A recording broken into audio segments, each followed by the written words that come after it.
Gold, for men all over the world, a magic, supernatural substance. It is incorruptible, it neither rusts nor tarnishes, and so it symbolizes perfection and immortality. And men have robbed, pillaged, and murdered in order to possess it.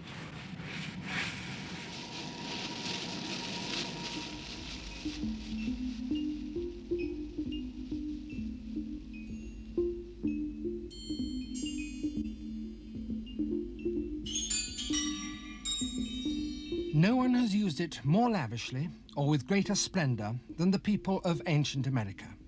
There, it was sacred, and so abundant that they called it the sweat of the sun.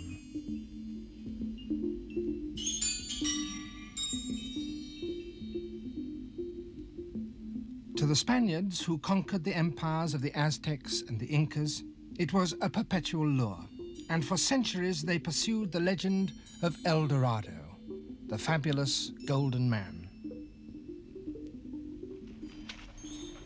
The descendants of the people who made such glorious things still survive, but they no longer wear golden jewels on their cloaks or worship golden statues in their temples. The Spaniards destroyed their civilization centuries ago and reduced them to slaves. They have never recovered. But they can still tell us much about the way that their ancestors lived and how they worked the precious metal that was the cause of their downfall.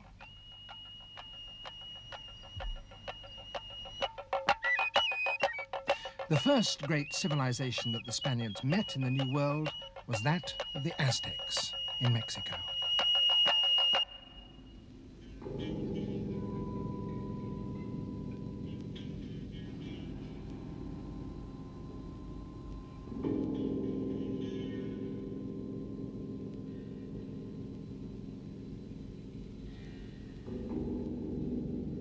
The treasure of Montezuma. Gifts presented by Montezuma, Emperor of the Aztecs, to Cortez, the Spanish invader, when he entered Mexico. Turquoise mosaic inlaid with shell, parites, and garnet. The skulls are images of the terrifying Aztec gods. And this knife, with its chalcedony blade and handled in the shape of a crouching Aztec warrior, was doubtless used in the human sacrifices, when the hearts of men were cut from their chests and lifted, still beating, as offerings to the sun. When these objects were first exhibited in Europe, they caused a sensation. 400 years ago, Albrecht Dürer, the greatest German painter of his time, saw them on exhibition in Brussels and was astounded by their beauty. In all the days of my life, he wrote, I have seen nothing that has so rejoiced my heart as these things. For I saw among them strange and exquisitely worked objects, and marvelled at the subtle genius of the men in distant lands. But the conquistadors were not impressed by turquoise. Their passion was gold. The gold objects sent back to Europe by Cortez and his men were, almost without exception, melted down for bullion. It was the beginning of an act of sustained vandalism that was to continue for several hundred years as the New World was ransacked for its treasure. Even during the 19th century, the Bank of England was melting down each year several thousand pounds in weight of statuettes and exquisitely worked jewelry, turning them into ingots. The Aztecs, however, prized a few things even more highly than gold, particularly the iridescent feathers of the quetzal bird. This magnificent headdress was probably worn by Montezuma himself. The craftsmen who made it also made ceremonial shields and banners, often using gold merely to outline the design and set off the brilliant colors of the feathers.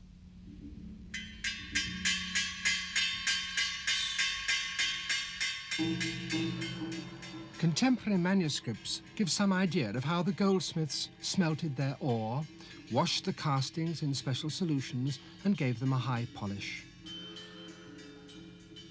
The people of Mexico forgot these techniques long ago, but some of the other activities of the Aztecs, so charmingly portrayed here, still survive.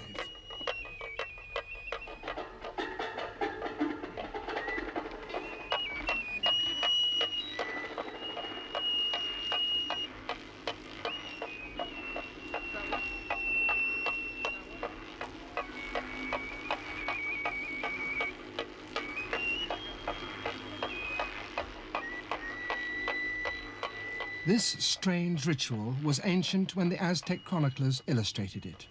It is an act of worship. The man in the center, they say, represents the sun, and the four swinging round him the seasons of the year. Each circles the pole 13 times before reaching the ground, and the total of 52 turns symbolizes the passage of the years in the Aztec calendar.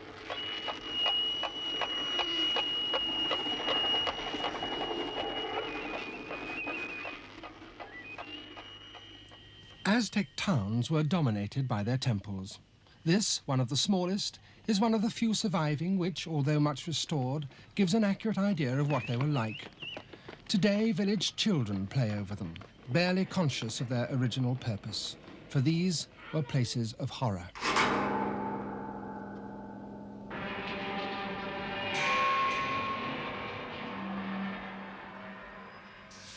On such altars, the Aztecs made human sacrifices to the many gods that ruled their lives. Hungry, pitiless gods like Xiuhtecuhtli, the god of fire, for whom people were roasted alive before their hearts were cut from them. But the sun god ruled all. If he were not regularly fed with human blood and beating hearts, he might set and never reappear the following day. So fearful were the Aztecs of such a catastrophe that as many as 50,000 victims were given to the god each year. One of the conquistadors has left a description of those sacrifices. They strike open the wretched Indian's chest with flint knives and hastily tear out the palpitating heart, which, with the blood, they present to the idols in whose name they have performed the sacrifice. Then they cut off the arms, thighs, and head, eating the arms and thighs at their ceremonial banquets. The head they hang up on a beam, and the body of the sacrificed man is not eaten, but given to the beasts of prey.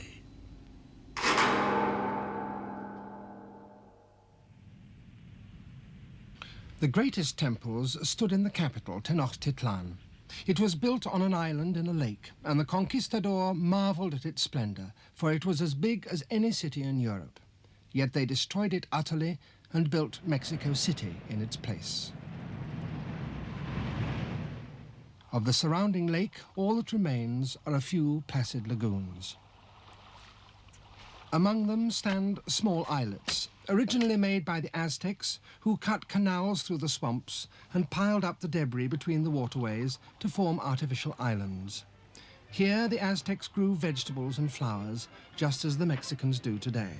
And in the canals around them, the people of Mexico City, as their ancestors did, come to relax.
On their first expedition, the Spaniards were driven out of Tenochtitlan by the Aztec warriors, and many of them drowned in these waters, weighed down by the gold that they had looted from the palaces and temples.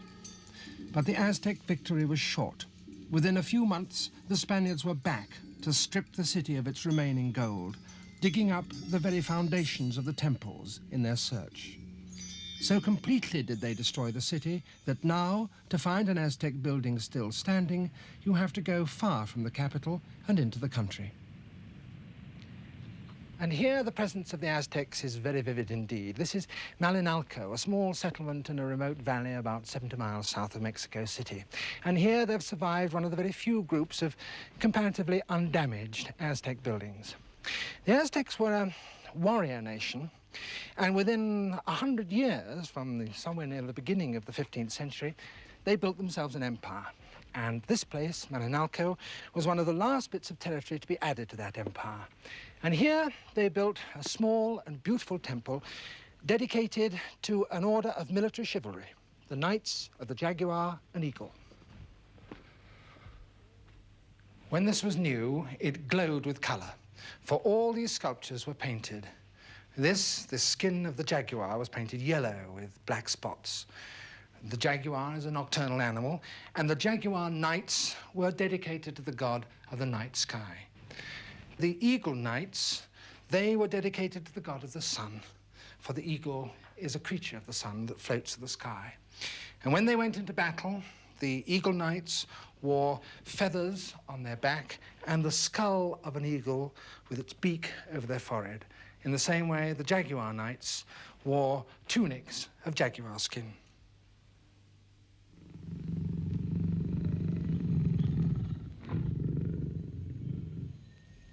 The Aztecs were fascinated by animals. Montezuma had his own palace zoo, where he kept creatures that were brought from all over the world that was known to him. And animals were also favorite subjects for Aztec sculptors. Not only the jaguar, but even such tiny creatures as a grasshopper, and, even more extraordinary, a flea, observed without the aid of lenses and carved from a block of lava over a foot long. The rattlesnake was of particular importance to them, for this animal was sacred.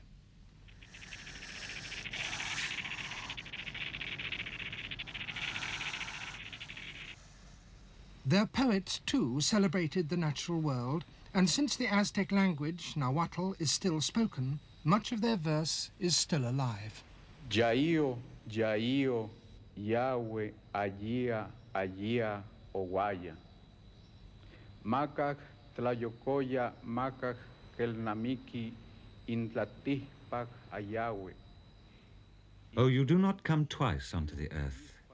Let us be happy. Does one take flowers along to the land of the dead?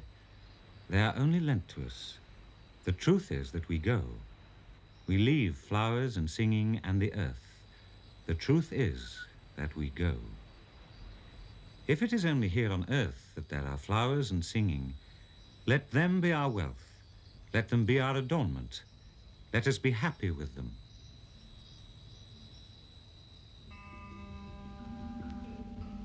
Even in their poetry, the Aztecs were preoccupied with death. And if there is one symbol that obsessed them, it is the skull.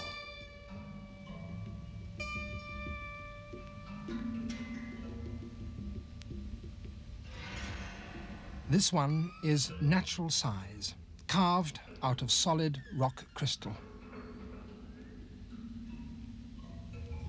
The Aztecs also engraved skulls on the rock walls of their altars and cast them in gold, and today skulls are still made out of sugar. These are sold at Halloween for the festival of the Night of the Dead. It's not a time of sorrow, but an occasion for making macabre jokes about death. You can buy sugar skulls in all sizes, huge ones, tiny ones, and ones with names on them that you can send to a special friend. Some people even make elaborate displays of cavorting sugar skeletons. Outwardly, the Night of the Dead is a Christian festival, and everyone goes down to the cemetery to tidy the graves, repaint them, and entertain the spirits of the departed with candles and music.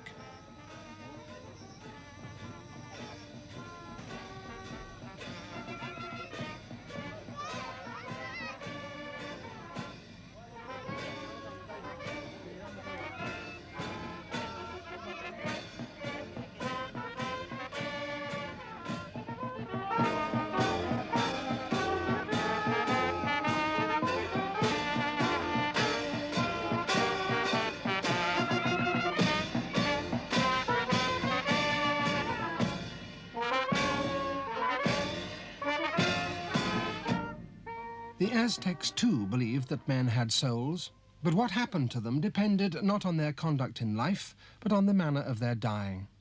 Warriors killed in battle and men sacrificed on the temple altars went straight to paradise, where they lived in gardens filled with flowers. After 4 years, their souls returned to Earth as hummingbirds or brilliantly colored butterflies. Death seems as vivid to the Mexicans as the god of death was to the Aztecs. He ruled over the souls of those who died of old age, and from his land there was no return. This magnificent golden image of him came from the tomb of a noble, for gold belonged largely to the aristocracy and the priesthood. It was sent to the emperor as tribute from all over his empire, which stretched 500 miles through Mexico from coast to coast. The lists which specified the tribute that each town had to pay fell into the hands of the Spaniards and revealed to them the full extent of Aztec wealth. So it was that they were able to demand and to obtain for Spain almost all the Aztecs' gold. The only pieces that survived are those that were buried in tombs.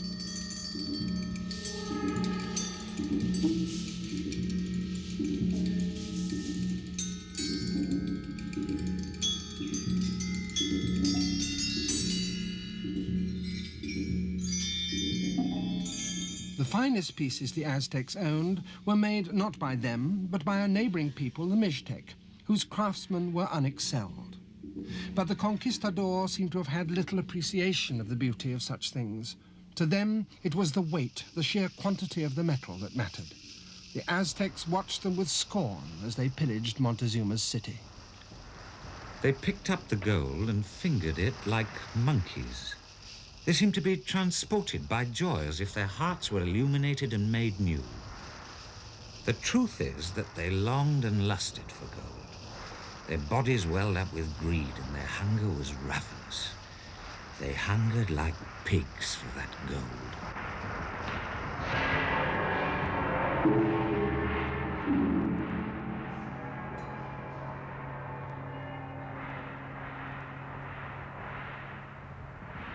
But though the Aztecs possessed great quantities of gold, it was nothing compared with what the Spaniards were to discover some 10 years later when they turned their attention to Peru, 3,000 miles to the south.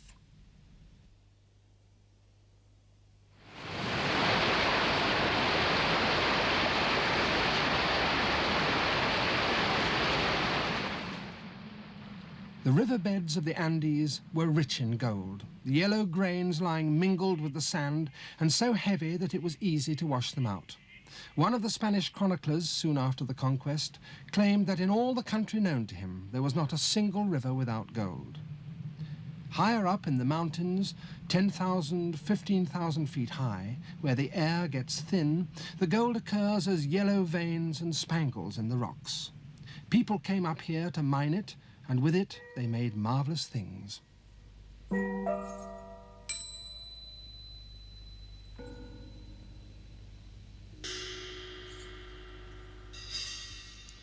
These delicate pieces of jewelry were made about 1,500 years ago by the Mochica people.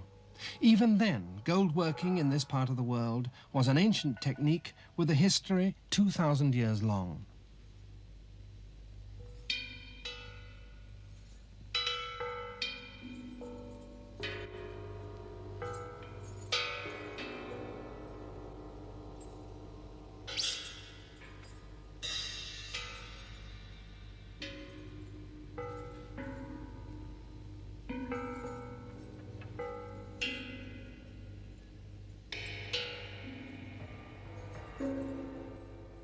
The earliest technique was to hammer the gold into thin sheets and then press a design into it by resting the sheets on a yielding surface like leather and scoring the pattern with a pointed tool. They also knew how to cut the gold sheets and bend them into shape. Using these techniques, the Mochica made this golden pouch in the shape of a puma. The Chimu, in the 13th century, had gold in such abundance that they used it to cover entire walls. Their temple door carried nearly half a ton of gold, and when a priest died, his hands and arms were encased in golden gloves.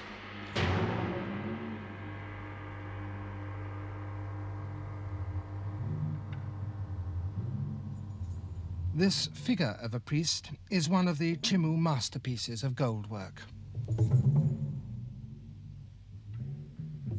It was their goldsmiths who brought the craft to its peak, and this one piece, which is a ceremonial knife, displays all their techniques. The outer border of the headdress is cast. In the center, the gold is encrusted with turquoise.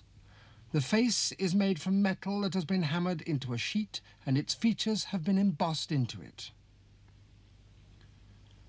The body and the legs are formed by wrapping the metal round a wooden core. And the blade was attached to the body by soldering.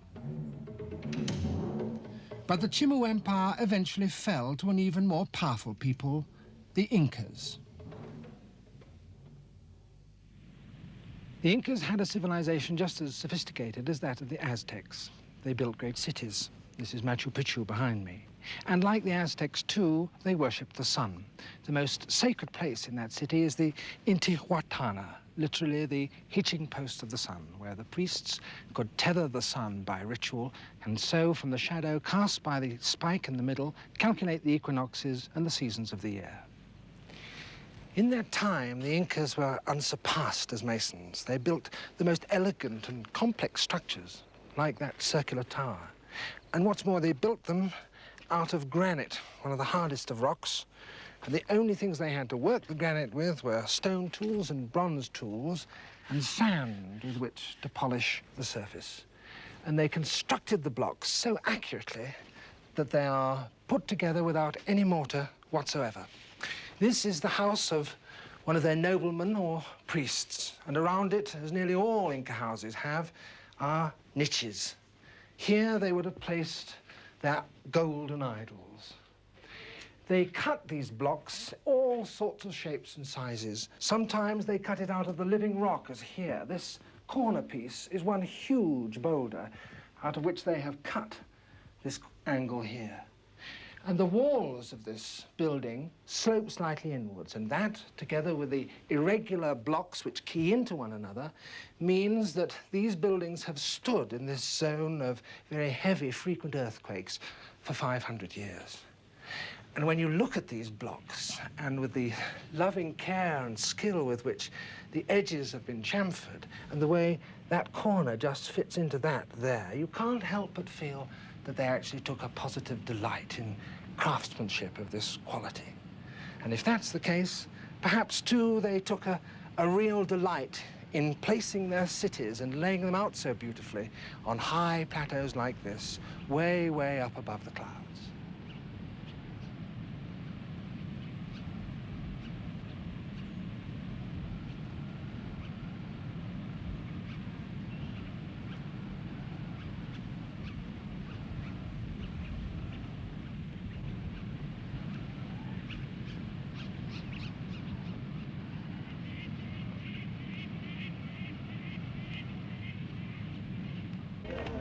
The Inca civilization is dead, but the Inca people still live in the high Andes and still speak the Inca language, Quechua.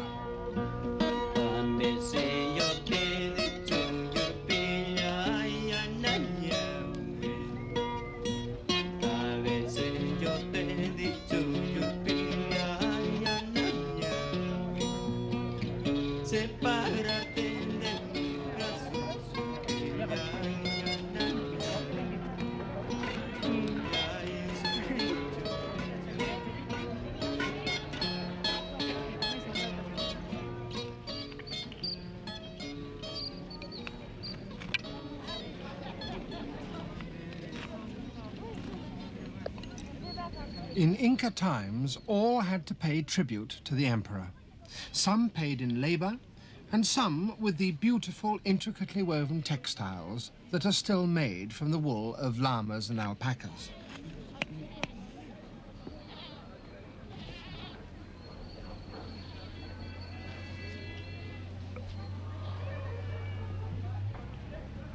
As well as textiles, the emperor also demanded tribute in gold. This was the most sacred place in the whole of the Inca Empire. This is the Coricancha, the Temple of the Sun, in Cuzco, the Inca capital. Cuzco is still today a busy city, the most important one in this part of the Andes. But little is left of the Coricancha beyond these massive bastions. But in its heyday, the Coricancha was a place of unbelievable splendor. In the springtime, when the priests had to conduct rituals to ensure the fertility of the ground, these terraces were planted with corn, corn as high as my shoulder, but corn the stems of which and the leaves of which were made from solid silver, and the corn cobs of which were made of gold. And among the cornfields, there were llamas grazing, tended by shepherds, all built out of gold. And elsewhere in the temple, there were gardens with trees and butterflies and birds and lizards, all made out of silver and emeralds and gold. And of all that splendor, all that remains are a few tiny little golden figurines, like this one, which lay undetected in the ruins for centuries.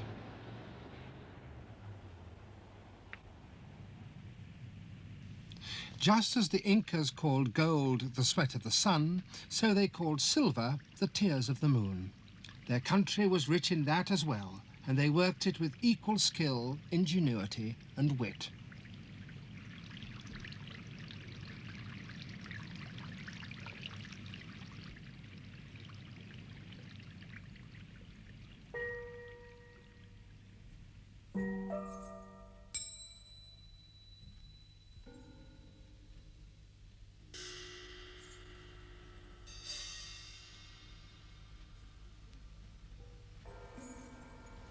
The greed of the Spanish invaders on seeing this spectacular treasure was unbounded.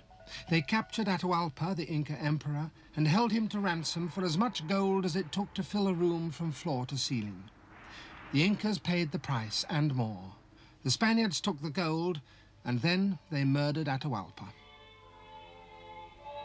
And so the Inca people, who had once been masters of the Andes and had created one of the most sophisticated civilizations in the New World, became slaves.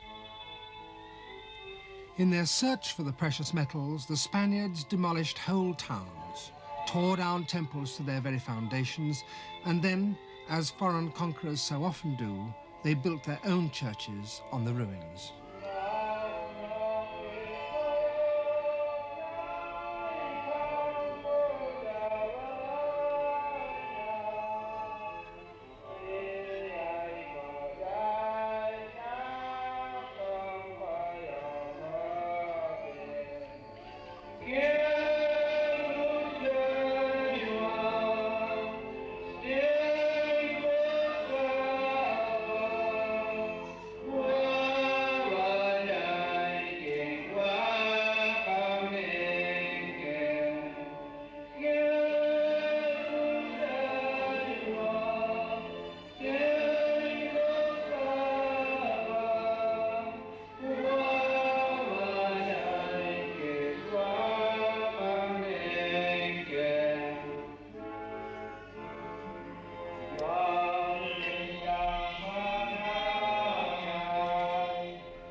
The Spaniards took not only the Incas' gold, but also their prettiest women, and thus founded a people of mixed blood, some of whom today live in the houses that were built by Inca masons long before the Spaniards came.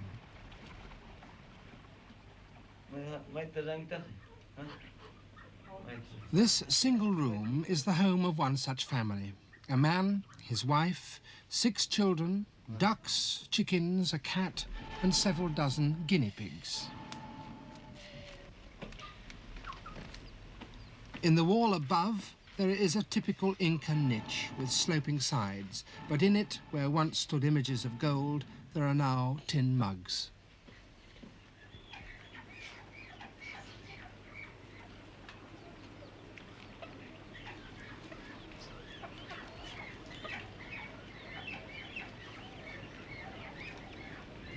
I asked why they kept guinea pigs in the house. The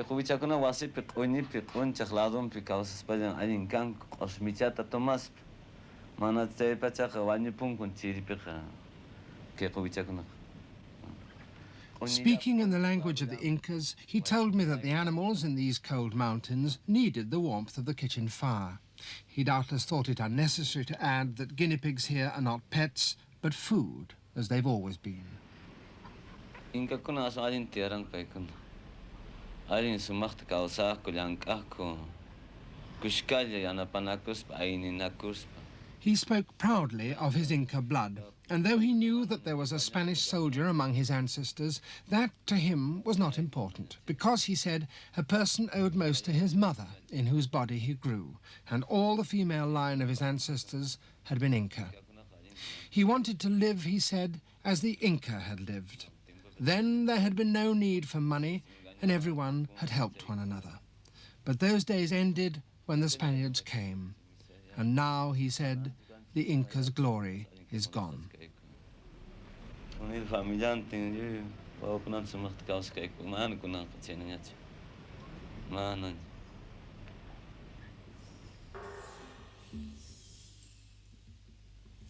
In the country between the sophisticated civilizations of the Aztecs in the north and the Incas in the south, life was very different.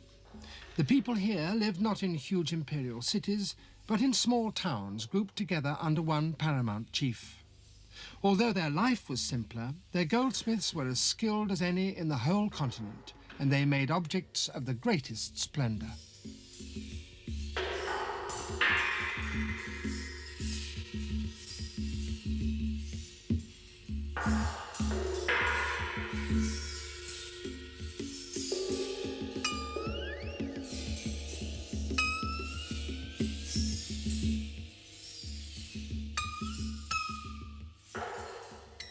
These pieces come from Colombia, and more of the ancient gold has survived there than almost anywhere else in the whole of the Americas.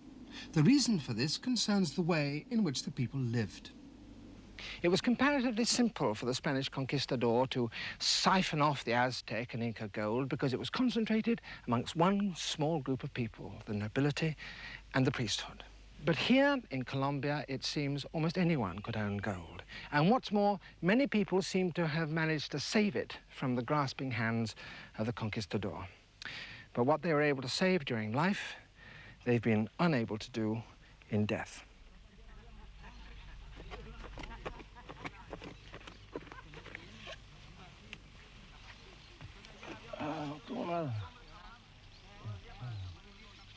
This skull is probably 500 years old and belonged to a man of the Tairona people. The name Tairona means gold maker, and these men who are digging up an ancient Tairona cemetery are not looking for bones or pottery or beads, but gold. The grave robbers, huaqueros as they're known throughout South America, are extremely skillful in finding ancient graves. They can recognize a site from the slightest discoloration in the topsoil, and in this they're often more astute than many an archaeologist. Here in this cemetery they find gold on average in one grave in 20.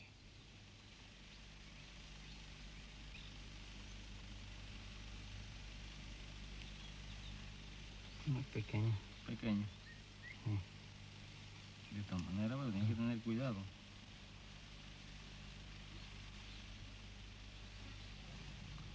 And this is indeed gold. As it happened, a piece quite unlike any that these men had found before. Como un pajarito, ¿oye? Limpiarla bien, es que no se puede limpiar más por la vaina, de pronto va uno y la parte. Está muy débil. Está un poco débil. Pero hay que ponerla en el aire. Beneath the mud of 500 years, the metal is untarnished. It's a small bird, probably the top of a decorative pin.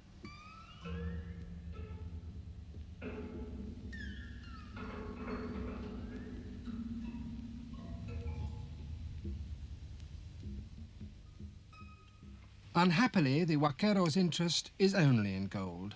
And when they carelessly throw aside broken pottery and bones and even soil, they're throwing away knowledge. So their activities are illegal. But it's a trade that's been going on for generations, and it's impossible for police to keep efficient control over a country as wild and as remote as this. A second gold piece, even larger. This is an ornament for the lower lip.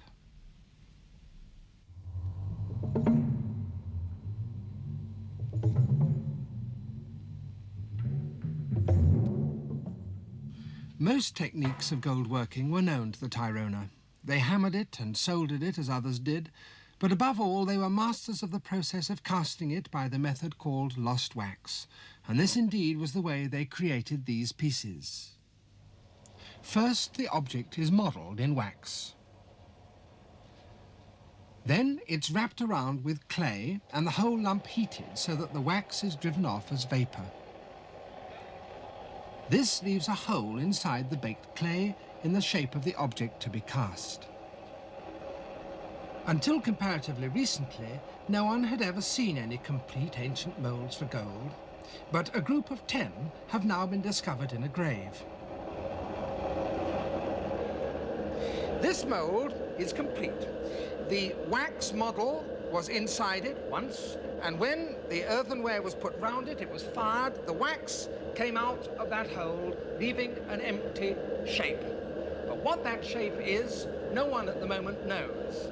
So what we're going to try and do is to see if we are skillful enough ourselves to complete the ancient Indian goldsmith's work and pour molten gold into the mould.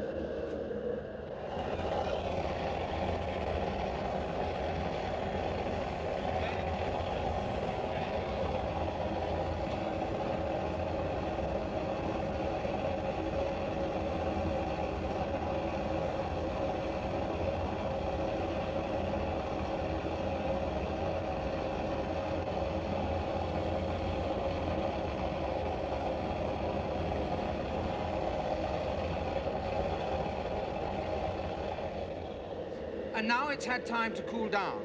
The original craftsman, of course, would have simply smashed this mould, but because it's so precious, we've carefully sawn down the middle, and this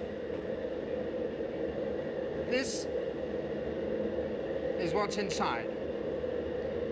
It looks to be a little golden bell. All this part, of course, is waste metal, and that eventually will be cut away and the whole piece burnished and polished. And when that is done, the process will have been completed after a pause in the middle of something like 1,000 years.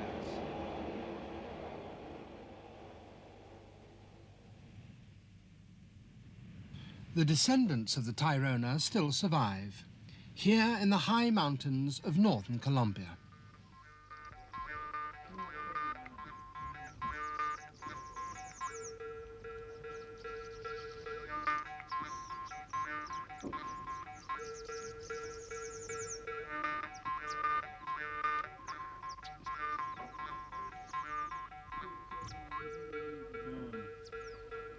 The Spaniards sent several expeditions to try and conquer the rebellious and independent Tirona. They never totally succeeded. All that happened was that after savage battles, the people moved higher and higher up into the mountains to keep as far away as possible from the white men.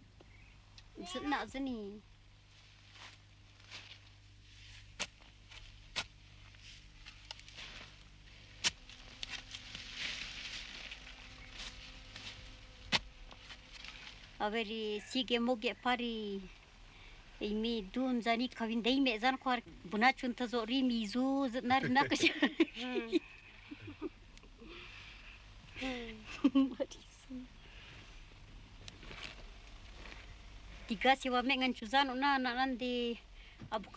Eventually, they were allowed to live up here comparatively unmolested until the Christian missionaries caught up with them. They lived in this village until only a few years ago, when the Ica politely told them that they had listened carefully to their message for several years and found it unconvincing. Perhaps now they would leave them alone to pursue their own ways and beliefs. In the large mission graveyard, there are just 3 lonely Christian graves, and the chapel is now firmly and permanently closed.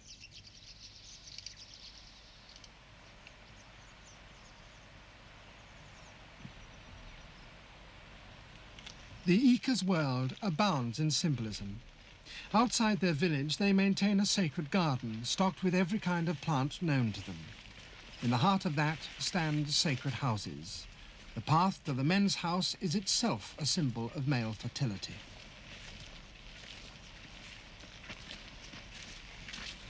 Protruding from its roof are special sticks which maintain contact with the higher levels of the universe.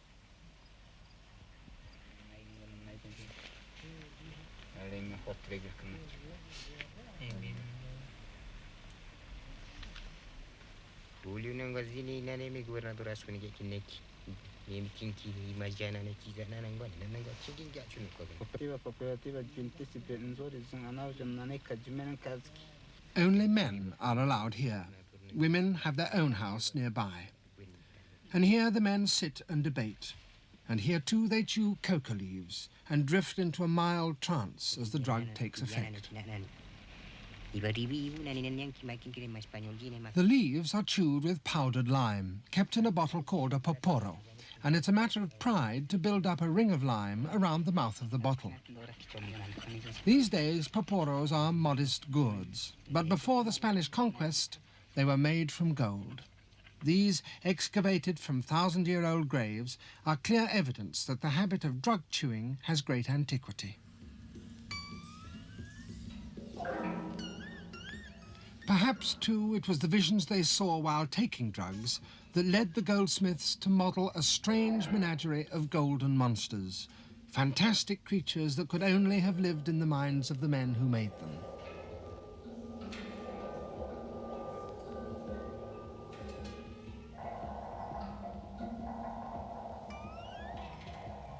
It is possible that the Inca even today use golden objects in their rituals. If they do, they will certainly not show them to anyone from the outside world. They want no part of that.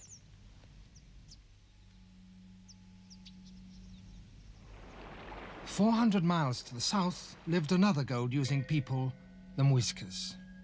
They offered their gold to their gods in the form of images of themselves, and from these we can see how the Muiscas wore their clothes and jewelry and what weapons they carried. It was from these people that there came a legend which excited the Spaniards to the point of frenzy, and which even today is a thrilling, magical one. The legend of El Dorado.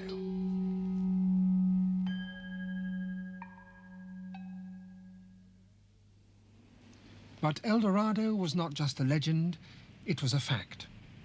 High in the mountains above the modern city of Bogota lies a mysterious circular lake, Lake Guatavita. In ancient times, when a new chief took office, his people would assemble around these shores. Just before dawn, the chief, carrying a great treasure of emeralds and gold, was rowed out to the center of the lake on a raft, accompanied by his priests and his musicians. While it was still dark, they stripped him of his clothes, anointed his body with a sticky resin, and dusted him with powdered gold, so that he was literally El Dorado, the golden one. And then, as the first rays of the sun struck him, the chief threw the emeralds and gold into the lake. As he did so, all the people around the margin also threw into the waters their offerings of gold. And then, as a final act, the chief, glittering in the sunshine like a golden god, dived into the lake. The gold washed from him, and he emerged again as a naked human being. Without doubt, therefore, these waters have received an incalculable treasure. Eventually, the Spaniards discovered the lake and compelled the people to cut a notch in its rim. Water began to flow out, and round the margin they found gold. But before they could gather much of it, there was a landslip in the cut and the water began to rise again. The people mutinied, and the Spaniards had to be satisfied with what they'd got.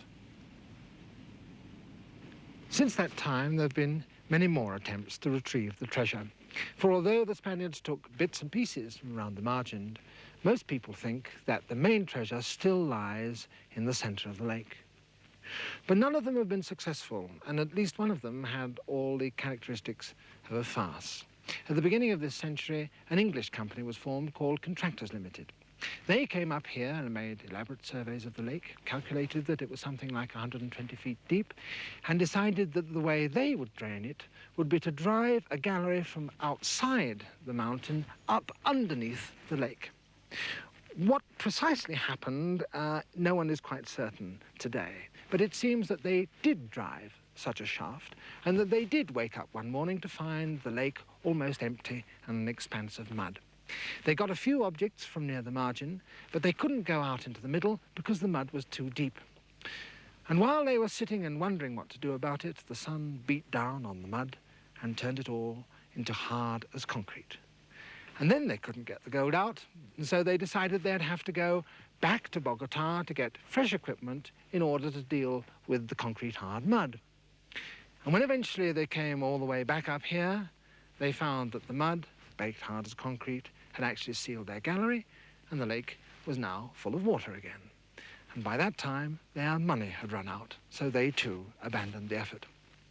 And so it seems that almost certainly the greatest surviving golden treasure that lies in the Middle and South America lies in the waters of this lake, where its makers and owners intended it should lie, out of sight and out of reach, as an offering to the sun.